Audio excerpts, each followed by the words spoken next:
अस्सलाम वालेकुम नाज़रीन, मैं हूँ मारिया जदून और आप देख रहे हैं आज़ाद डिजिटल। नाज़रीन, आज का टॉपिक हमारा बड़ा इंटरेस्टिंग है और मे बी शायद इस पे लोग इतनी बात करें भी नहीं, क्योंकि ये एक बहुत ही यूनिक स्टेप लिया है गवर्नमेंट ऑफ पाकिस्तान ने।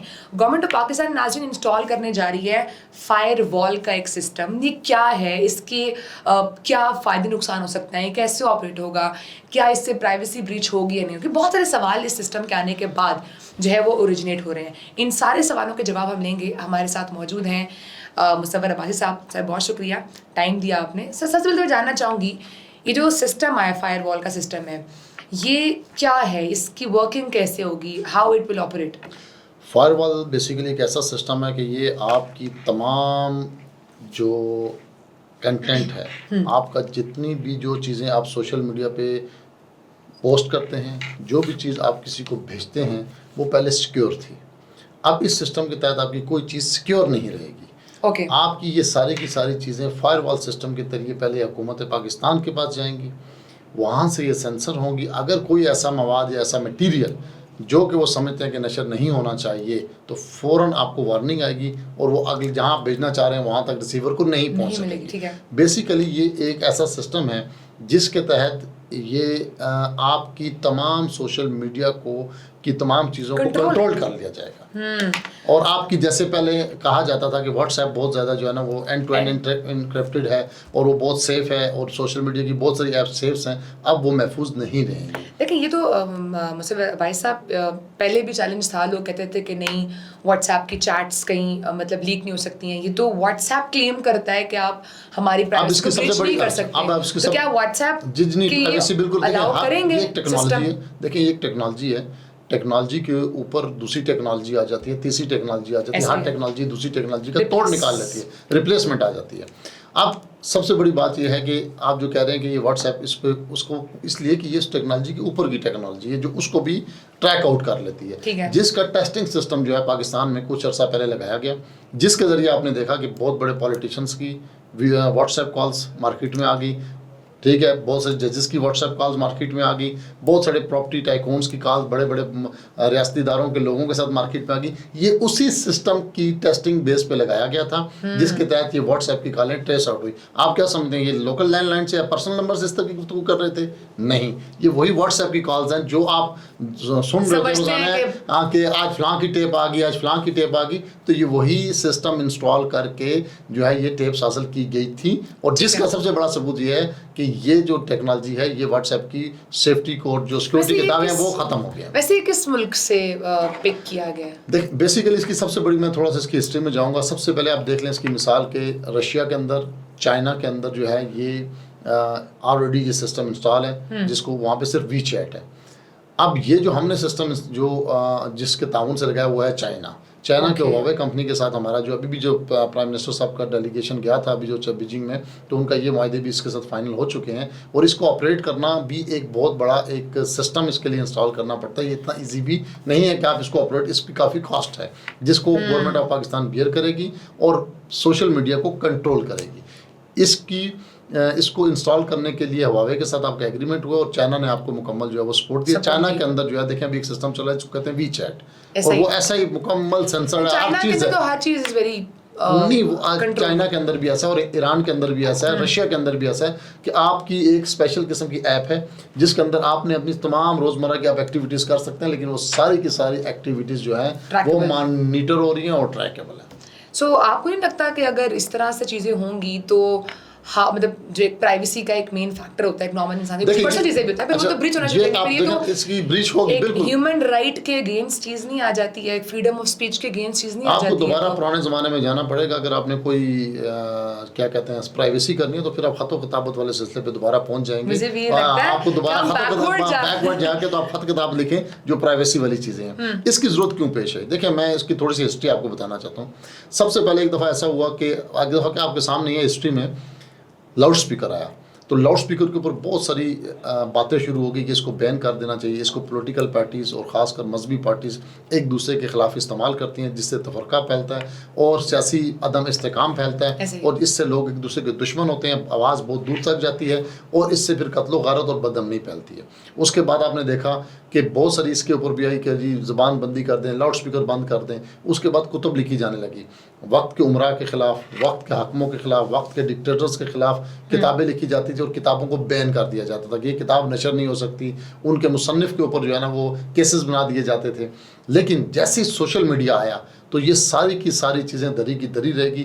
हर बंदे की जेब के अंदर एक ऐसा आला आ गया कि उस पे बैठ के किसी भी वक्त वो किसी के साथ कुछ भी करना चाहे, किसी इतनी आज़ादी आ गई कि वो किसी के मुताल्लिक कोई भी गलत बयानियाँ बनाना चाहे तो बना सकता था, सही बयानियाँ बनाना चाहे तो बना सकता था। होना तो उसका पॉजिटिव इस्तेमाल चाहिए था, लेकिन बदकिस्मती से इसका इतना नेगेटिव इस्तेमाल हुआ कि अब इसके फ़वाइद भी बहुत ज़्यादा हुए कि आग इंसान, मैं तो यहाँ कहूँ अगर चाँद पे बैठा तो वो भी आपके साथ बात कर सकता है। हम एक ज़माने में हमें कहा जाता था कि जी आइंदा ऐसी कॉल्स आएंगी टेलीफोन कि आप अगले को वीडियो पे देख के आमने सामने बात करें, तो हम सोचते थे कि यार एक हाउ इज़ इट पॉसिबल कि एक टेलीफोन की केबल के अंदर से तस्वीर कैसे आएगी और ये कैसे मुमकिन है। तो फिर हमने देखा कि एक हर जगह, बल्कि एक मखसूस प्लेस पर नहीं, हर जगह किसी भी जगह बैठकर दुनिया के किसी कोने में भी किसी के साथ आप वीडियो पे बात करें, आप तस्वीरें भेजें, आप उसको लाइव कॉल करें, आप उसको सब कुछ दिखा सकते थे और आप देख सकते थे। तो ये टेक्नोलॉजी का पॉजिटिव इस्तेमाल था। तो इसके फ़वाइद भी बहुत ज़्यादा हुए, लेकिन इसका नुकसान क्या हुआ और इसको दुनिया में सबसे ज़्यादा कैश किसने किया?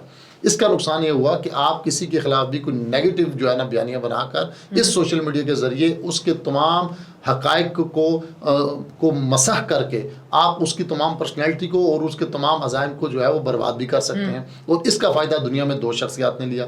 एक अमेरिकन सदर, जो साबका सदर थे ट्रंप, उन्होंने ब्रिटिश एक कंपनी के साथ जो सोशल मीडिया प्रमोटर कंपनी थी उसके साथ एग्रीमेंट किया और उसके साथ ऐसा एग्रीमेंट किया कि उन्होंने ट्रंप की शख्सियत को इस तरह बनाया कि ट्रंप जहाँ जाते और उनके बयानिए को ऐसा मजबूत किया कि वो जहाँ जाते, जिस कम्युनिटी में भी जाते और उस कम्युनिटी की बात करते और वो इस तरह फैलती कि ट्रंप जो है वो अमेरिकन सदर बन गए। ऐसे ही है। उसके बाद इसको दुनिया में जिसने सबसे ज़्यादा कैश किया वो है इंडिया के नरेंद्र मोदी, जिन्होंने इसका इस्तेमाल करके अब वो तीसरी दफ़ा प्राइम मिनिस्टर बनने जा रहे हैं। और पाकिस्तान के अंदर इसका अगर किसी ने इस्तेमाल किया तो वह इमरान खान, जिन्होंने मतलब है इसका पॉजिटिव इस्तेमाल करके रियासत को बहुत ज़्यादा टफ टाइम दिया। तो इसका जो नेगेटिव इस्तेमाल है उसकी रोकथाम के लिए जो है गवर्नमेंट ऑफ पाकिस्तान ने जो है इसके ऊपर एक पूरा जो है प्लान लाया है। क्राइम और नेगेटिव चीज़ें रुक जाएंगी। बहुत बड़ा फ़र्क पड़ेगा, बहुत बड़ा इसमें जो है ना वो फ़र्क पड़ेगा कि इसकी नेगेटिविटी चीज़ें जो है ना वो रुकेंगी।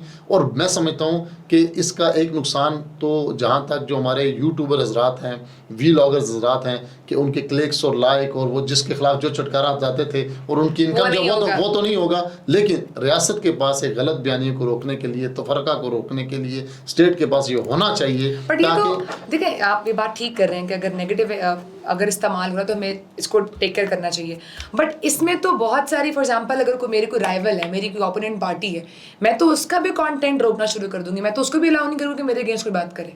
ये तो बहुत कंट्रोल्ड मीडिया हो गया ना फिर। इसका जो इस्तेमाल है रोकने से कंट्रोवर्ट तो हो गया। इसकी एक स्पेसिफिकेशन बनाई जाएगी कि आप इस पर क्या शेयर कर सकते हैं और क्या नहीं कर सकते। जैसे किसी भी कोई इदारा या कोई कॉन्स्टिट्यूशन बनता है किसी चीज़ के बारे में कि इसका ये लॉ होगा, इसका एक मुकम्मल प्रॉपर कॉन्स्टिट्यूशन बनाया जाएगा जिसके तहत आप कोई भी चीज़ भेजेंगे तो वो एक्सेप्ट होगी। जो आप इसको रिजेक्ट करेंगे, अगर उसमें ये चीज़ शामिल कर दी गई कि आप एक दूसरे के खिलाफ बात नहीं कर सकते हैं, तो ये सब हुकूमत लेकर आ रही है वो तो फिर अलाउ नहीं करेगी ना। तो कल को इस हुकूमत अपोजिशन में भी चले जाना, फिर इनको भी अलाउ नहीं होगा। तो सेम होगा ना, वाइस वर्सा ऐसे ही चलेगा कि देखिए इनका बयानिया भी तो किसी के खिलाफ फिर नहीं चल सकेगा ना। ये तो नहीं हो सकता कि इनका बयानिया चले गलत और दूसरे लोगों का गलत बयानिया ना चले, तो फिर ये चैलेंजेबल हो जाएगी। फिर इसके लिए आपके सामने मौजूद अदालतें मौजूद हैं, फिर लोग उसका रुजू करेंगे कि देखें जी हमारा ये वाला कंटेंट जो है ये रोक दिया गया और इनका यही सेम कंटेंट चल रहा है, हाउ इज़ इट पॉसिबल? तो ऐसा नहीं होगा। ठीक है। और मुझे एक और चीज़ भी बताएं, जैसे भी आपने सारी मतलब कहा कि कंट्रोल हो जाएगा, तो इसमें फॉर एग्जांपल एक नॉर्मल ह्यूमन बीइंग है, अगर उसकी कोई भी कॉन्स्टिट्यूशन लीक हो जाती है, कुछ ऐसी कोई चीज़ ज़रूरी है,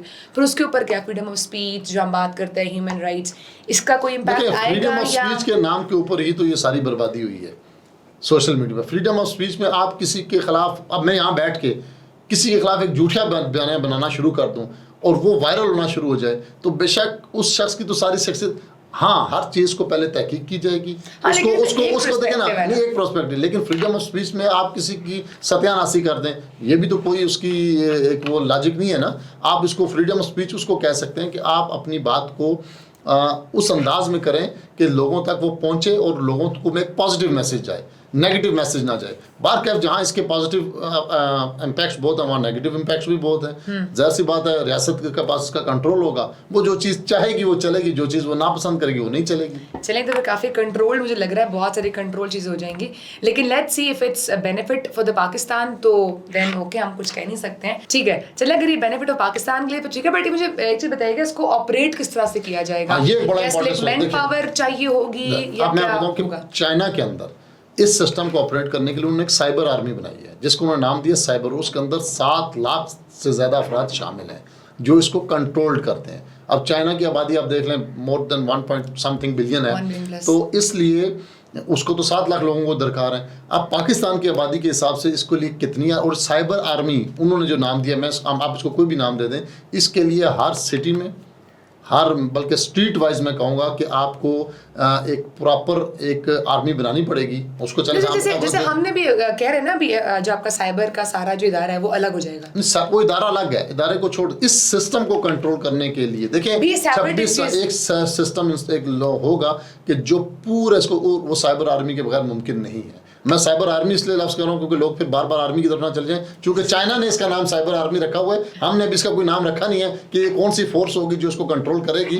तो ये एक ऐसी फोर्स होगी जो इसको कंट्रोल करेगी, और जिसके लिए कम अज़ कम पाकिस्तान की आबादी के हिसाब से 1 लाख से ज़्यादा बंदा दरकार होगा कि वो इस तमाम सिस्टम को कंट्रोल कर सकेगा। ये इतना ईजी भी नहीं है कि आप इसको कंट्रोल कर जाएँ, और इसके लिए जो बजट रखा है गवर्नमेंट ऑफ पाकिस्तान ने, वो सो आई थिंक मैंने सुनने में यह आया है कि इनिशली जो है ना 40 बिलियन रुपीज़ रखे हैं, 40 बिलियन रुपीज़ रखा है, और इसको कंट्रोल करने के लिए। और आप ये देखें कि इसका सिस्टम जो है वो एक छोटी यूसी लेवल से लेकर ज़िले लेवल तक इसको जो है वो डिस्ट्रिक्ट लेवल तक इसको आपको टीम्स बिठानी पड़ेंगी, क्योंकि आपके पास 2.5, 3, 4 करोड़ भी अगर यूज़र है तो उसको कंट्रोल करने के लिए आपके पास 1 लाख आदमी की जो लोग हैं वो होने चाहिए, वो फोर्स होने चाहिए जो इसको कंट्रोल करेंगे। Otherwise it is not possible. इतना आसान भी नहीं लगता। ये जहाँ आवाम के लिए एक बहुत बड़ा दर्द सर नज़र आ रहा है, वहाँ गवर्नमेंट के लिए भी एक बहुत बड़ा चैलेंज है कि how to operate and how to run, कि इसको कामयाब भी कर सकते हैं कि नहीं, क्योंकि हमारे मुल्क में अक्सर चीज़ें करप्शन की नज़र हो जाती हैं और ऐसी चीज़ें हो जाती हैं कि अगर कब तक एक्सपेक्टेड है इसको, कब तक इंस्टॉल वगैरह कर लिया जाएगा? देखिए इसकी टेस्टिंग क्लासेस तो मैंने आपको बता चुके हैं, टेस्टिंग तो वो ले चुके हैं, और कैबिनेट ने इसका जो है ना वो बिल भी मंजूर कर दिया है। सून इसको बहुत जल्द जो है वो इसको इंस्टॉल करना शुरू कर देंगे। अब आप ये देख लें कि जो इसकी टेस्टिंग ली गई थी उसमें कोई चीज़ भी महफूज नहीं रही, आपके सामने आ गई। अब इस वक्त सरे दस ये करेंगे, फर्स्ट फेज इसका ये है, वीडियोस उनकी बात कर रहे हैं, वीडियोस नहीं, वॉइसेस ऑडियोज आई उनकी बात कर रहा हूँ। और आप यूसी के जरिए आई है ना, व्हाट्सएप पे थी वो सारी, वो कोई आपकी लैंडलाइन नंबर पे नहीं थी। ओके, मतलब ये टेस्टिंग पहले से चल रही थी। जी, टेस्टिंग बिल्कुल हवावे कंपनी के साथ ये एग्रीमेंट है, उसको इम्प्लीमेंट करके चेक किया गया। पहले मरले में उन लोगों का नाम इसमें डाला जाएगा। फॉर एग्जांपल अगर वो आपका नाम डाल देते हैं कि जी इनके नंबर को कंट्रोल किया जाए तो वो होगा। ये यकदम पाकिस्तान की यकदम 26 करोड़ आवाम इसमें नहीं डाली जाएगी। ये वो लोग सिलेक्टेड डाले जाएंगे जो बहुत ज़्यादा कंट्रोल, जो इन ऐसी एक्टिविटीज़ में इन्वॉल्व होंगे। तो वो अगर पाकिस्तान में 1 लाख आदमी है, 2 लाख आदमी है, तो सारे 10 सबसे पहले वो तो इसमें आएंगे, जिसमें स्पेशली मीडिया के लोग हैं, जिसमें और बताने की जरूरत नहीं है, वो पता है सारा जो इस पूरे बयानिया को बनाने या आगे खुद समझदार है। मैं समझ गई हूँ। आई थिंक हमारी ऑडियंस भी समझ चुकी है। सो बहुत शुक्रिया मुसव्विर साहब, आपने टाइम दिया हमें। सो लेट्स सी अब ये कब तक इंस्टॉल होता है, और इसके जो फ़ायदे बता रहे हैं अब्बासी साहब, वो आगे इम्प्लीमेंट हो पाएंगी या इसको भी मिसयूज़ किया जा सकता है। That's also a question, because इसके बाद बहुत सारी चीज़ें कंट्रोल हो जाएंगी, और एक नॉर्मल जो इंसान है क्या वो इसके ज़ुमरे में तो नहीं आते, बिकॉज अमूमन पाकिस्तान के अंदर होता है ऐसे कि कोई भी चीज़ आती है बड़े बच जाते हैं, और जो लो लेवल की हमारी आवाम है वो बेचारे जिसमें फंस जाते हैं। Let's see what will be the next. So नाज़रीन, इस तरह की मज़ीद इंफॉर्मेटिव वीडियोज़ के लिए आप आज़ाद डिजिटल को लाइक भी करें, सब्सक्राइब भी करें और कमेंट भी करें। Till that, take care of yourself. Allah हाफ़िज़।